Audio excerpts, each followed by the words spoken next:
Dominus vobiscum. Et cum spiritu tuo. Lectio Sancti Evangelii secundum Marcum. Gloria tibi, Domine.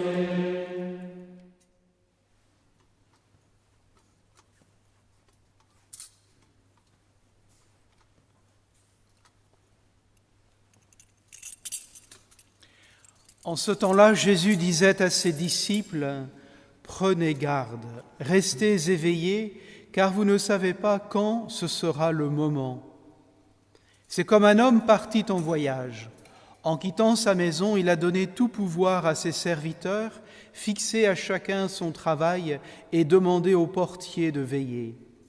Veillez donc, car vous ne savez pas quand vient le maître de la maison, le soir ou à minuit, au chant du coq ou le matin.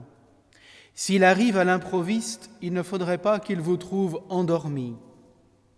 Ce que je vous dis là, je le dis à tous, veillez. Verbum Domini.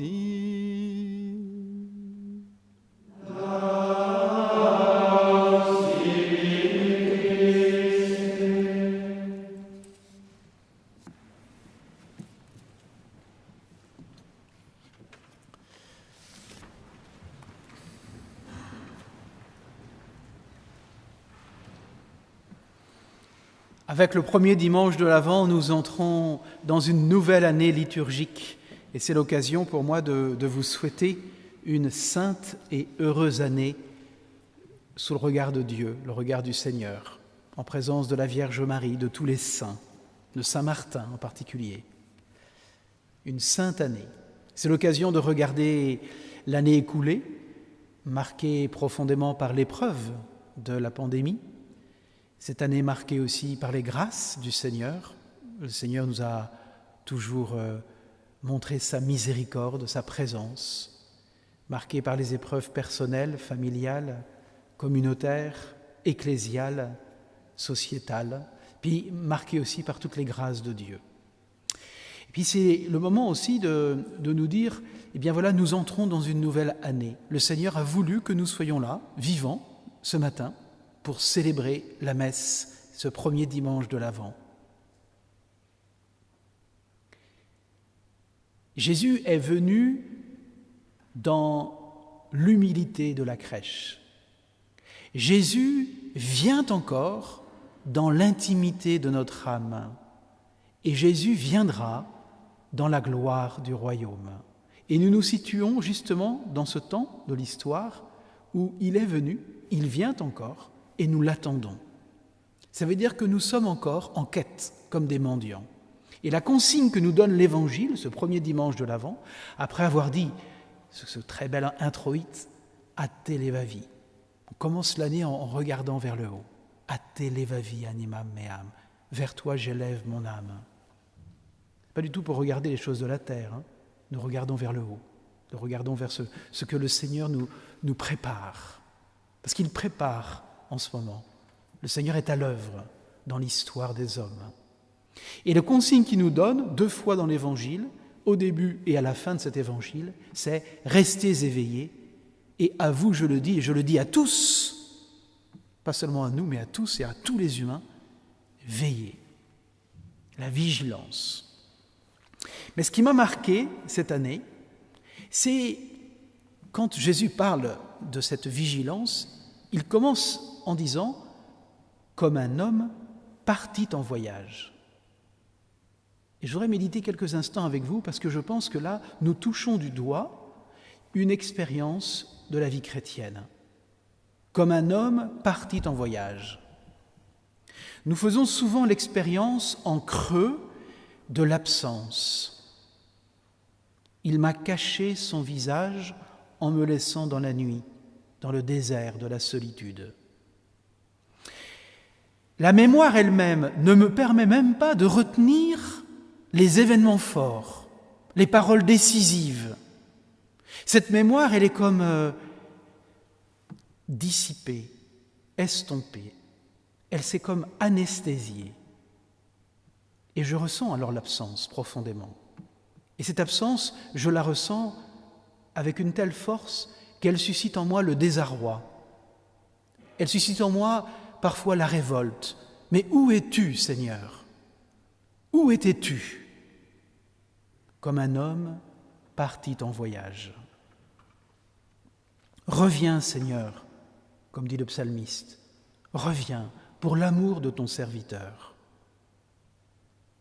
Je ne sais pas si ça vous rejoint, mais je pense que ça rejoint beaucoup de nos contemporains. L'expérience de l'absence de Dieu dans leur vie, qui peut provoquer la révolte, la colère. Mais où est-il, ce Dieu? Comme un homme parti en voyage. Mais avec le temps, je découvre que cette absence est une grâce, une visitation plus profonde. Elle renouvelle la foi, la confiance, la fidélité même. En tous les cas, elle suscite l'espérance. Elle suscite une dynamique qui nous met en route. L'absence, le manque, le vide, on pourrait dire, le vide, nous met au cœur une soif, un désir insatiable. Et je prie vraiment dans cette messe pour que ce soit le fruit de ces 2 confinements que nous avons vécus, toute l'humanité, puis nous, les chrétiens en particulier. Que ça puisse susciter dans le cœur de nos contemporains une soif davantage de Dieu. Ce désir est la confirmation qu'une rencontre, en fait, nous a déjà marqués. Nous sommes de Dieu, nous sommes nés de Dieu et nous sommes faits pour Dieu. Il nous a marqués de ce sceau de sa présence, du sceau de son amour. Le Seigneur nous a saisis un jour dans notre propre faiblesse et dans notre nuit là de ténèbres, de solitude, dans l'épaisseur de ses incertitudes. Et il va susciter alors un appel irrésistible, définitif, parce qu'il a laissé quelque chose en nous. Nous ne pouvons pas remettre en cause qu'il y a quelque chose en nous qui nous colle à la peau, cette soif d'infini. Et c'est pourquoi nous veillons dans l'attente de l'aurore. Car si nous veillons, c'est parce que nous croyons qu'un jour nouveau va se lever, que quelqu'un va venir. Nous le croyons. L'épreuve de l'absence purifie notre foi en faisant de nous des hommes clairvoyants. Et avec un peu d'humour, je pensais que l'animal de l'Avent, ça pourrait être la chouette ou le hibou. L'animal qui voit de nuit. Vous savez que dans la mythologie et dans la magie même ancestrale, c'était l'animal de la clairvoyance, du discernement, et on dit aussi de la sagesse, le hibou. Parce que c'est l'animal qui voit dans la nuit. Et donc il est capable de veiller et d'attendre, parce qu'il voit ce qui n'est pas visible dans la nuit. Donc cette épreuve purifie notre foi, fortifie notre espérance, en faisant de nous des témoins comblés. Et en même temps, cette épreuve, je le souhaite vraiment, élargit notre charité, pour faire de nous, et c'est le thème de notre Avent ici, des fils rayonnants de l'amour de Dieu. Mais le Seigneur, il est réaliste. S'il nous demande de veiller, c'est parce que nous courons le risque de nous assoupir, de nous endormir et surtout de nous affadir. Il existe des obstacles, des ennemis, disons-le, des ennemis, dans notre pèlerinage sur la terre qui visent cet enracinement en Dieu. L'ennemi, c'est bien sûr le diable. Il passe son temps à nous distraire, à nous sortir. Saint Pierre nous met d'ailleurs en garde, soyez sobres, et il dit, soyez vigilants, soyez vigilants. Votre adversaire, le démon, comme un lion qui rugit, va et vient à la recherche de sa proie. Résistez-lui avec la force de la foi. Je pense que c'est une consigne pour notre Avent. Résistez avec la force de la foi. Chassez de vos esprits les pensées ténébreuses, obscures. Chassez de votre bouche les paroles malveillantes. Vive le silence de l'Avent, le silence de Marie. Chassez de vos actions les actions qui sont là un peu pour nous rassurer, pour combler une absence. L'activisme, que nous les prêtres, les diacres, peut-être vous les séminaristes, vous expérimentez. On comble, on fait des projets, des actions, on a l'impression qu'on comble un vide. Le Seigneur nous met en garde. Résistez-lui avec la force de la foi. La foi est une arme lumineuse pour nous prémunir contre ce genre de bêtes cruelles. Dans l'Épître aux Thessaloniciens, il dit « Ne soyez pas comme, vous savez, comme ces moulins à vent, affairés mais sans rien faire. Ils bougent tout le temps, mais en fait ils font rien. » Voilà. Restons fermes dans notre profession de foi. L'autre obstacle, il est plus subtil, beaucoup plus subtil. Ce sont nos complicités secrètes et cachées, parce que honteuses souvent, avec le péché. Et je ne sais pas si vous avez remarqué dans la première lecture d'Isaïe, lue tout à l'heure avec un petit accent espagnol, mais vous avez dû remarquer deux images importantes, très fortes, pour décrire notre état de pécheur. Il a dit, Isaïe, nos actions sont comme nos belles actions sont comme du linge souillé. Et la deuxième image, nous sommes comme des feuilles tombées, sèches, inertes et vaines. Nous sommes comme désertés par la vie et une seule chose semble nous soulever encore, c'est la bourrasque du péché. Le vent qui chasse les feuilles, ces feuilles mortes là, ne redonne jamais aux feuilles leur vitalité. Elles ne font que les pousser plus loin. C'est ce que dit Isaïe. C'est très fort. Ce n'est pas le vent qui donne aux feuilles leur vitalité, c'est la sève. Lui, le Seigneur, il connaît le secret du véritable dynamisme. Il refait du neuf avec nos vieilleries. Il nous fait vivre, comme disait Élisabeth de la Trinité, plus haut que ceux qui meurent. Nous sommes l'argile, nous avons entendu, nous sommes l'argile. Lui, c'est le grand artiste, le potier inventif, nous qui sommes tous l'ouvrage de ses mains. Hors des mains de Dieu, c'est-à-dire l'Esprit Saint et le Fils, les deux mains de Dieu, dit saint Irénée, sort la vie, la beauté et l'être. Il vient chaque jour à nous, nous offrant son amitié, son corps, son sang, toutes les richesses dont parle saint Paul aux Corinthiens dans la deuxième lecture, toutes celles de la connaissance de Dieu. Il vient à nous avant tout par son Esprit Saint, qui nous est donné pour connaître les dons de Dieu, les dons que Dieu nous a faits, toutes ces merveilles, toutes ces délicatesses.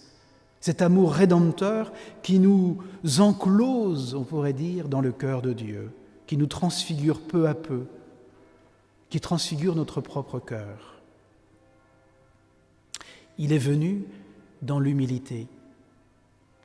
Il vient encore dans l'intimité et il viendra dans la gloire. Qu'est-ce que la gloire ? Celle que nous recherchons, celle de laquelle nous sommes tendus. C'est ce monde indicible de l'unité Père, Fils et Esprit Saint. C'est la densité de vie et de bonheur que le Fils a en commun avec le Père et avec l'Esprit. C'est l'éclat de cette sainteté du Fils qui est pour l'instant insoutenable à nos propres yeux de chair. Tout à l'heure, dans la deuxième lecture, nous avons entendu « Nous attendons de voir se révéler notre Seigneur Jésus-Christ ». Ce que nous guettons ainsi de toute la force de notre prière, de notre espérance, c'est le jour, de voir le jour de notre Seigneur Jésus-Christ, le jour du grand dévoilement, de l'immense surprise, où un regard nouveau nous sera donné pour enfin voir Jésus. ce qu'il est depuis toujours, pour admirer et adorer en même temps, éternellement, la gloire de Dieu sur la face du ressuscité. Ce jour viendra, Dieu l'a promis, et lui il est fidèle. Et il nous a appelés à vivre en communion avec son Fils. Ce jour viendra, mais nous n'en savons ni le jour, ni l'heure, et il viendra pour ceux qui seront éveillés dans leur espérance. Qu'est-ce qui nous tient en éveil, chers frères? C'est la fidélité, c'est l'amour qui dure, qui résiste au temps et qui se monnaie dans l'espace de notre vie. Pour certains d'entre nous, elle sera longue, pour d'autres courte, nous ne le savons pas. En tous les cas, la mienne est un peu plus longue que la vôtre, pour l'instant. Mais ce qu'on sait, c'est que c'est là, dans ce Odilé qu'on chantera à Noël, dans ce aujourd'hui, c'est aujourd'hui de Dieu que se réalise notre foi, notre espérance et notre charité. Dieu n'a pas d'heure, et le Fils de Dieu, le maître Kurios de la maison, n'a pas non plus d'heure pour venir. Et c'est bien pourquoi dans la prière, dans le service, nous le guettons à toute heure. Le soir, à minuit, au chant du coq ou au matin, peu importe, nous serons toujours là, les yeux ouverts. Veillez, nous dit Jésus, restez éveillés. Il insiste. Et quand il viendra pour nous tous et pour chacun de nous, il veut avoir la joie de nous dire « C'est bien, tu m'attendais, entre dans la joie de ton Maître. » Amen.